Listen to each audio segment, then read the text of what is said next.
Hello friends, আজকে আমরা ব্লগটা এখান থেকেই তৈরি করছি, রাস্তা থেকেই।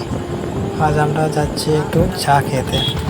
তো আমরা গিয়েছিলাম ফার্স্ট জামলায়, বাট ওখানে সবাই বলেছিল যে ওখানে চা নাকি স্পেশাল। তো সেখানে গিয়েছিলাম, 25 টাকা করে চায়ের কাপ নিল, বাট খেতে একটু কোনো টেস্টই নেই। তো আমরা এখন বেরিয়ে গেছি আবার। তো নেপাকুলির সামনে একটা দোকান আছে, নেপাকুলি ঢোকার সামনে। তো সেখানে যাচ্ছি আমরা। তো দেখি সেখানে চা নাকি খুবই নাম করা। ঠিক আছে, তো তোমাদের দেখাতে যাই সেই দোকানটা যে কেমন আর কি খেতে। তো আমরা যাচ্ছি এখন, এখন আমরা বেরোচ্ছি তোমার বদ্যিপুর থেকে বেরিয়ে, এই রাস্তাটা বদ্যিপুর কানলা রোড। ঠিক আছে, এই রোডটা এখন যাচ্ছি আমরা। তো তোমরা আস্তে আস্তে আমাদের সাথে থাকো, তোমরা দেখতে পাবে যে দোকানটা কেমন, কত সুন্দর। ঠিক আছে, ভালো দোকানটা, খারাপ বলা যাবে না, কেন ওই দোকানে মানে ভালোই নাম শুনেছি, মানে রেস্টুরেন্ট টাইপের। ঠিক আছে, ধাবা করেছে খুবই সুন্দর, মানে আই থিঙ্ক খুবই ভালো একটা জায়গা। তোমরাও দেখো, তোমাদেরও ভালো লাগবে।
ফ্রেন্ডস আমরা চলে এসেছি হোটেলে, দেখতেই পাচ্ছ তোমরা।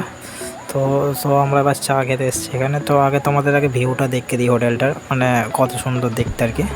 হোটেলটা মানে খুবই সুন্দর সাজিয়েছে, মানে হোটেল বলতে পারো, রেস্টুরেন্ট বলতে পারো, ঠিক আছে। তো খুবই সুন্দর সাজিয়েছে, তোমরা দেখে নাও। ডেকোরেটার দেখো কত সুন্দর এখানে, মানে পরিচ্ছন্ন পরিষ্কার জায়গা বলে। সাইডই আছে সব যা নেবে। দেখুন ভেতরেরটা ভিউটা দেখুন, ওয়াও কত সুন্দর একটা মানে ভিউ। মানে এখানে মানে তোমরা গার্লফ্রেন্ডকে নিয়েও মানে ডেট করতে আসতে পারে, এত সুন্দর ভিউ মানে একটা কী বলবো তোমায়। দেখো তোমরা এখানে বাইরে মানে খোলা হাওয়া, মানে কী বলতো মাঠের ধারে তো মানে বুঝতেই পারছো গ্রাম এলাকা তো। বেসিক্যালি এগুলো ধানের জমি, দেখতে পাচ্ছ কত সুন্দর ভিউ লাগছে। বাট এখানে একটা জিনিস ভালো লাগলো, মানে তোমার কোনো অসুবিধা হবে না, সব কিছু সুবিধা আছে দেখলাম হোটেলটার মধ্যে। যে কেউ এসে যদি এখানে মানে দাঁড়ায় তো তার জন্যে তার সব কিছু ব্যবস্থা আছে। দেখতেই পাচ্ছ জমির জন্যে চাষবাস করে, তো ভিউটা দেখছো খুবই সুন্দর লাগছে ওপরটা ডেকোরেশনটা, তাই না? তো দেখা যাক, আমরাও চা খাবো এবার। আমরা ডেস্টিনেশনে চলে এসেছি আমাদের, তো অসুবিধা নেই। সো আরেকবার দেখে নাও, তোমাদের এখানে কত সুন্দর রুটিটা ভাজছে, কাকুটা কত সুন্দর রুটি ভাজছে দেখছো। এই পকোড়া আছে, এই তো চিকেন পকোড়া, চিকেন ভাজা, ওদিকে রুটি প্যাক করছে একজন, আর ওদিকে ম্যানেজার বসে আছে। দেখি এবার আমরা চলে এসেছি, দেখতেই পাচ্ছ বন্ধুটাকে মানে চা খাওয়ার জন্য মানে হাঙরের মতো করছে। আর আমার গাড়িটা পাশেই রেখে দিয়েছি, মানে রোডের ধারে আর কি।